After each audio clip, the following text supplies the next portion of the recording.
మన కళ్ళెదురుగుండా కనబడేటటువంటి వాటిని సాధారణంగా కనబడనట్టు అకస్మాత్తుగా మార్చేస్తారు మెజిషియన్స్. కనికట్టు అంటుంటారు. ఆ కనికట్టుని పాలిటిక్స్లో చేసేస్తున్నది ఈనాడు. వైఎస్ఆర్ కాంగ్రెస్ పార్టీలో అభ్యర్థులకు కొరత ఉందా? అభ్యర్థులు ఎక్కువైపోయారా? టిక్కెట్ ఇవ్వట్లేదు మొర్రో అని కొట్టుకుంటుంటే ఇక్కడ మనుషులే దొరక్క అటోళ్ళని ఇటు మారుస్తున్నారు అంటూ రాసుకొచ్చింది ఈనాడు. బాబు టిక్కెట్ తీసుకోండి అబ్బా అని బతిన్లాడుతున్నాట. మంత్రి జయరామ్ని కర్నూలుకు, ఎమ్మెల్యేలు శంకరనారాయణ అనంతపురం, భాగ్యలక్ష్మిని అరకు, అనిల్ కుమార్ నరసరావుపేట, ఆదిమూలంను తిరుపతి, కళింగ కార్పొరేషన్ చైర్మన్ పేరాడ తిలక్కన శ్రీకాకుళం లోక్సభకు వారికి ఇష్టం లేకపోయినా పంపారు. ఆదిమూలం ఇప్పటికే తిప్పికొట్టారు. జయరాం కూడా తనను ఆలూరులో కొనసాగిస్తే సరే కర్నూలు లోక్సభకు వెళ్లేది లేదన్నారు. శంకరనారాయణ అనంతపురం లోక్సభకు మార్చారు, కానీ ఆయన ఎమ్మెల్యేగానే పోటీ చేస్తానన్నారు. టెక్కల ఎమ్మెల్యే అభ్యర్థిగా గెలిచేందుకు కసరత్తు చేసుకున్న తను శ్రీకాకుళం లోక్సభ మార్చడం తిలక్ కొంత ఇబ్బంది పడుతున్నారు. భాగ్యలక్ష్మి కూడా ఎమ్మెల్యే కొనసాగాలని భావించిన ఆమెను లోక్సభకు మార్చారు.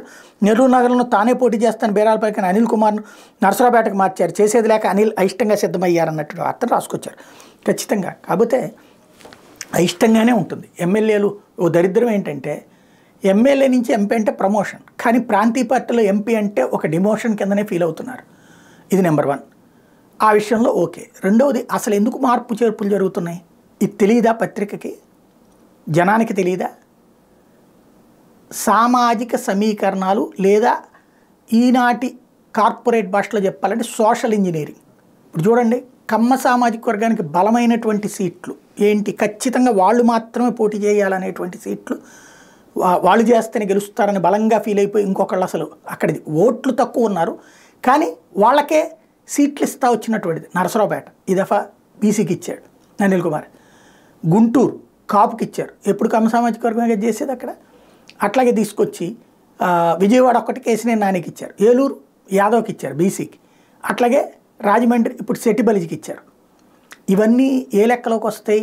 Social engineering. మైలవరం కమ్మ సామాజిక వర్గమే వరుసగా వస్తున్నటువంటి చోట్ల బీసీకి ఇచ్చారు.